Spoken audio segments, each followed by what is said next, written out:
CA Rachna Ranade here and I welcome you all to lecture number 5 of our F&O course. What did we discuss yesterday? Yesterday was a power-packed day and we started our discussion with what? We started our discussion with something like what happens on expiry, right? Settlements. We talked about a cash-based settlement. We talked about a delivery-based settlement, and last concept that we did yesterday in this segment was the concept of rollover. Okay, if you remember, I talked about earlier that rollover button, and instead of that now we can talk about basket orders. Then we said based on rollover data, can I directly say that what will happen in the next month only based on rollover data? No. Combined with other data, I can try and gauge what can be the movement of the stock in the coming few days or month. Okay, so in that, what did we discuss yesterday? Just as one example, price is increasing, volume is also increasing, OI is also increasing. Okay, rollover is also increasing. Then what will happen? Ideally, price should continue its current trend. Okay, current trend is positive, it should ideally rise. We talked about 4 different scenarios yesterday, right? After completing this entire rollover thing, then we shifted yesterday to one more important concept, which was about F&O ban. Okay, if you remember, I said if a stock goes in F&O ban, is it something like very bad for the stock? Fundamentally things have gone bad. No, it is just that more and more people have entered into that contract, and that is the reason why OI, that is open interest, has gone beyond the specific limit. And what was that known as? MWPL. What is MWPL? Market wide position limit. Okay, then we talked about that 20% ka credit or free float. Okay, we said how much is the free float, then we multiplied it with 20%. That's how we got the MWPL.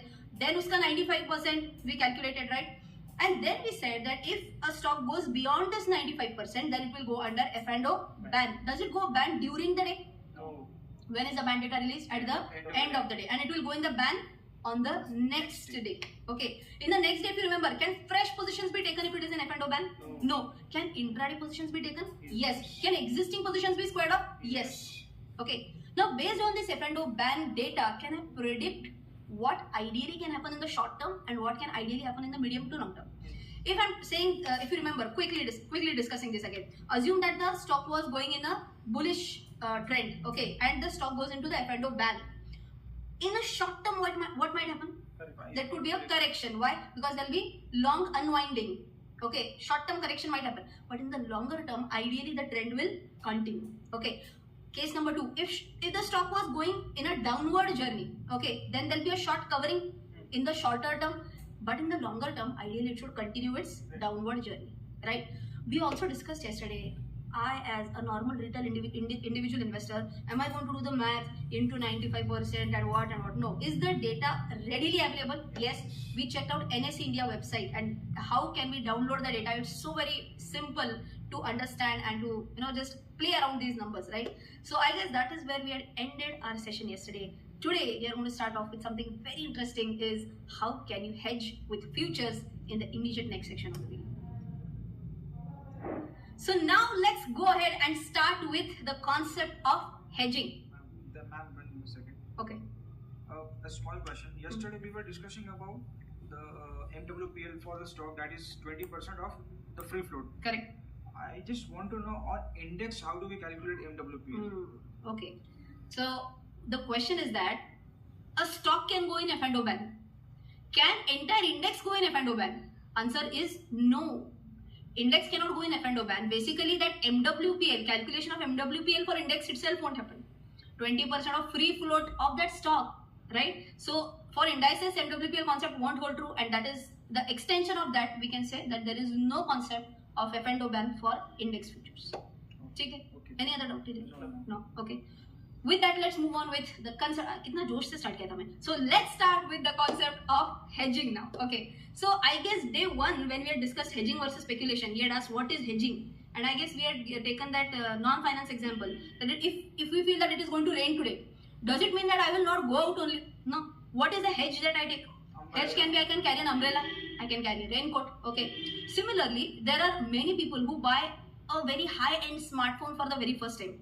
First time I have bought an iPhone or some very high level smartphone for 70,000 rupees, and I was only shaking, Are baapre, 70,000 rupees smartphone. Does it mean that I will never buy a smartphone which is highly priced just because I fear that if I drop it down, then what will happen? What can be the hedge for that? Use a screen guard, use a good cover.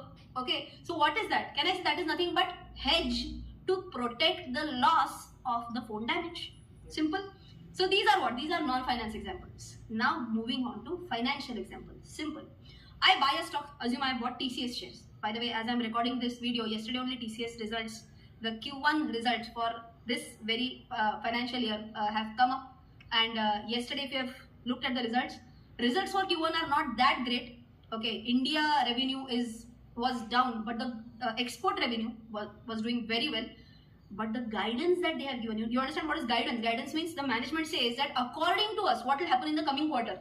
The guidance that they have given is very strong. Okay, so let's take the example of TCS only, fresh example. Doubt? So TCS example, assume that I had bought shares of TCS, let's say 3,000 rupees. Okay, I had bought the shares at 3,000 and assume that today's market price is also 3,000. Today only I bought and today only the results, so yesterday evening, let us say the results came up and I was mixed. I was not sure what will happen, and now I fear that because of poor results, if the stock might fall, then what will happen? Okay, because I'm confused. Why am I confused? On one hand, results are bad for Q1, but on the other hand, management has given a positive commentary, has given a positive guidance. Okay, so I'm really confused. Abhi bike I have bought just now at 3,000. Shall I immediately sell off with this fear? Instead of immediately selling it off, acha, one more thing. Why had I bought it? Had I bought it only from the short-term perspective, or have I bought it from a long-term perspective? Ideally, I bought it from a longer-term perspective. Okay. So my question to you is that if I were to hedge my position, quickly tell me, am I long on TCS shares or am I short on TCS shares? Long. I'm long on TCS shares. If I were to hedge my position, do I have to go in the same direction or do I have to go in the opposite direction? I have to go into the opposite direction. That is nothing but hedging. Okay. Opposite direction means what will I do? Will I short futures or will I go long on futures also? I will short futures. Okay, till here? Okay. So, possibility number one, I short futures, but that is my outlook. There could be different category of people. No? What could be the category of people? These could be the different category of people. Okay, no offenses. All these actors are good.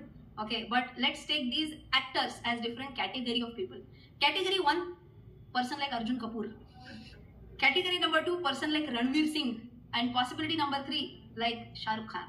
Okay, so possibility number one, I feel that looking at his movies, if he is very excited in any movie, he'll be like, if he is in absolute grief, very sad, he'll be like, okay, so such an investor is absolutely, strong with his emotion, no change, okay. In that case, what will happen? Even if TCS is going up, he'll be like, even if TCS is going down, he'll be like, in simple words, will such a person believe in hedging? No. Whatever is happening, let it happen. Okay? I will be unchanged. My mindset is unchanged. My emotions are unchanged. Okay? So let us say, in the near future, because of those results and few other impacts, okay, what happens? The stock price goes down from 3,000 to 2,400. Assume. That's how much percentage of correction? Third standard mathematics, you have calculators, we have mobiles, okay. Stock moves from 3,000 to 2,400. It's how much percentage correction? It's a 20% correction. Okay. Correct, na? It's a 20% correction. It's a 20% correction. Okay. Right. So now what has happened? What will be the reaction of this kind of investor? Tell me. This is the reaction now. I'm not going to do anything. Let it go down. It will come up. Don't worry. Okay. But now understand that if the stock were to go up again, it has fallen down by how much percentage? 20%. Okay. Now the new stock price is how much? 2,400. Do you think that a 20% up move from here will bring him to the cost price? No. Why? 20% of 2,400 will be 480. 480. Correct? But the downfall was of 600 rupees. Okay, so mathematically also, the stock has to go up by how much percentage? Has to go up by 25%. Then only it will reach the price of 3,000. Okay, but what is this kind of investor saying? I don't believe in hedging. Like, is it falling? It's okay. I don't want the money right now. Someday or the other it will come up, na? When it comes up, still I'll be like, whatever. But I'm not going to do anything. Have you understood this category of investor? Yes. So, who is this category of investor? Does he believe in hedging or he doesn't believe in hedging?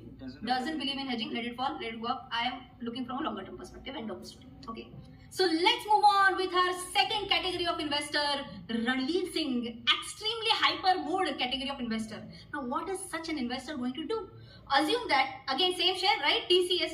TCS was at 3,000 and he felt that the stock price might go down. What is he going to do? Immediately sell it off.